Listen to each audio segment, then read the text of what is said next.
Hola, hola, seguimos por acá en Santiago y el día de hoy nos hemos encontrado con Roberto Burgos, un colega con el cual compartimos la pasión por la gestión de los salones de belleza, los centros de belleza y bueno, queríamos compartir unos minutos con él. ¿Cómo estás, Roberto? Muy bien, Gabriela, y siempre un honor, un privilegio y una alegría compartir contigo en distintos países, en distintos lugares, distintas instancias, así que realmente feliz de tenerte aquí en Chile. Gracias.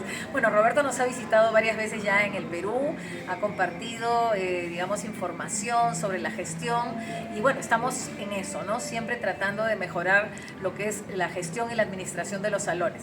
Y bueno, Roberto, cuéntame un poquito. ¿Qué te parece a ti? ¿Cómo ha cambiado la dinámica en los salones después de la pandemia? Ya tenemos 4 años después de la pandemia, sin embargo vemos que han habido cambios importantes en el negocio. Sí, bueno, todo esto fue un momento cero, o sea, pandemia, y de ahí comenzó todo, hasta los análisis, la estadística, todo lo que uno podía proyectar. Vemos el número en términos porcentuales de crecimiento, por ejemplo. En la mayoría de los salones, por supuesto, siempre hay salones que se salen de la norma, pero los salones iban en crecimiento. Antes de pandemia, yo les aseguro que el 80% de los salones iban así, todos con una proyección así, así, así. Pandemia, foja cero. Entonces, en estos 4 años, 3, 4 años, el crecimiento todavía no llega al último año antes de pandemia. O sea, estamos como rajuñando ese año. Exacto. Por lo tanto, podríamos decir que estamos en crecimiento, pero aún bajo de lo que dejamos antes de pandemia. Entonces esto es súper interesante porque sabemos que todavía podemos seguir creciendo, Exacto. porque veníamos en un alza, pero por otro lado sabemos que estamos bajos sobre lo que queremos. Entonces es como dulce y agrio, es como esa sensación doble, ¿cierto? Que uno siente como que avanza, pero todavía no es suficiente. Eso por un lado.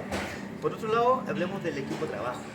El equipo de trabajo es algo que sabemos que en pandemia teníamos que todos salvarnos. De hecho, lo comentamos con, que nos está apoyando la cámara, con Cristian, con la señora Sonia, ¿cierto? Que hemos compartido hoy día. Lo comentábamos delante que en pandemia teníamos que salvarnos todos y por lo tanto se creó mucho el concepto de hacer domicilio, trabajar en la casa. Correcto. Y por lo tanto, cuando tenemos el concepto de hacer domicilio y trabajar en la casa, los equipos de trabajo se resolvieron. No todos, siempre hay excepciones. Entonces, cuando volvemos, ¿con qué nos encontramos? Sin equipo de trabajo.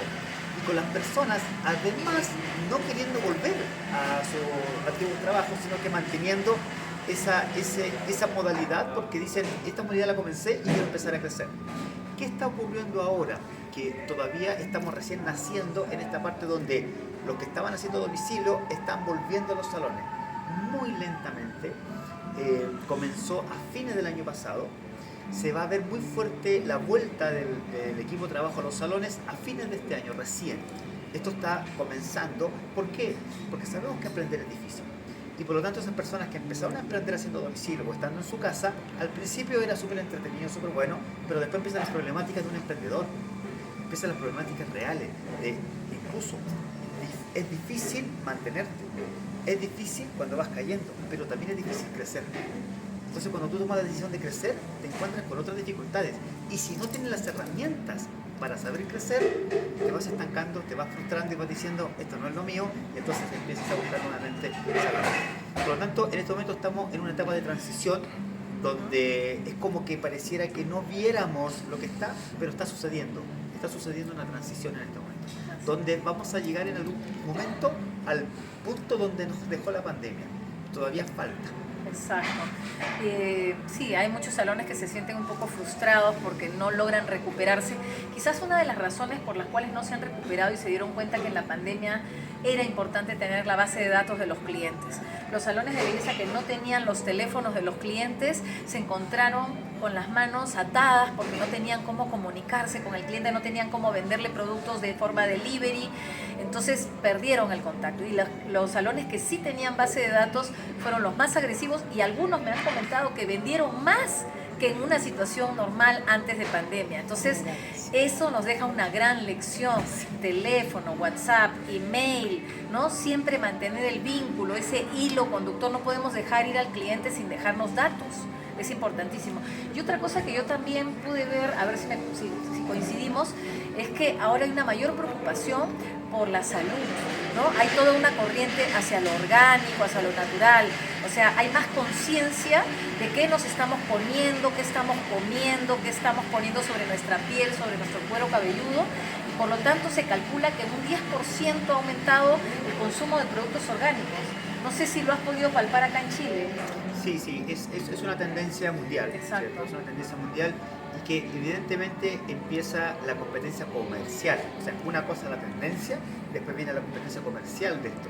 ¿Qué palabras o cuáles son los elementos que sí sirven orgánicamente? Pero después vemos la práctica, cuando empezamos a leer y nos damos cuenta que a lo mejor eso que decía que era orgánico, cuando yo leo el detalle, en realidad no era tan orgánico. Parece que es solamente lo que decía. Entonces empieza ahora a profundizar un poquito. A ver, primero empezó con una tendencia, hay que hacer esto, pero ahora es que la gente está empezando a educar por lo que realmente es orgánico, tal Exacto. cual.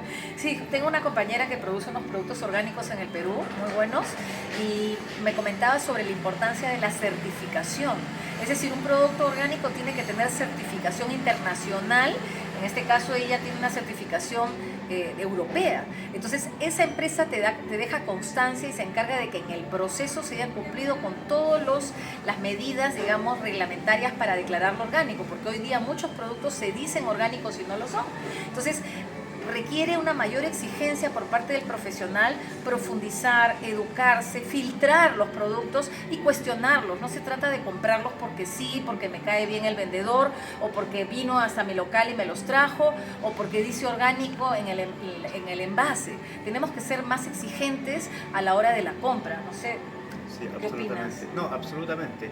Y yo creo que eso está ocurriendo. Sí. O sea, de hecho, la gente se está preocupando ya de... El mismo cliente exige y empieza a ver el rotulado. Así que yo creo que parte desde el cliente y de ahí llega al profesional y del profesional pasa al distribuidor y al laboratorio, etcétera. Y es el cliente también el que te está exigiendo a ti que le des más información, porque a veces te pregunta, ¿y por qué es orgánico? ¿Qué cosa es orgánico? No sé, hay diferentes, por ejemplo, libre de crueldad animal, hay orgánico, hay vegano, y cada concepto es diferente. Entonces, el mismo cliente te está exigiendo, ¿no? Bueno, Roberto, la verdad podríamos hablar horas, le hemos robado un pedacito de tiempo para poder conversar un poquito acerca del mercado y lo que ha sucedido después de la pandemia. Bueno, y digamos, ¿qué consejo nos podrías dar a nuestra audiencia que siempre nos sigue, nos ve y que también te conoce, porque realmente has ido varias veces al Perú y han podido disfrutar de tus charlas?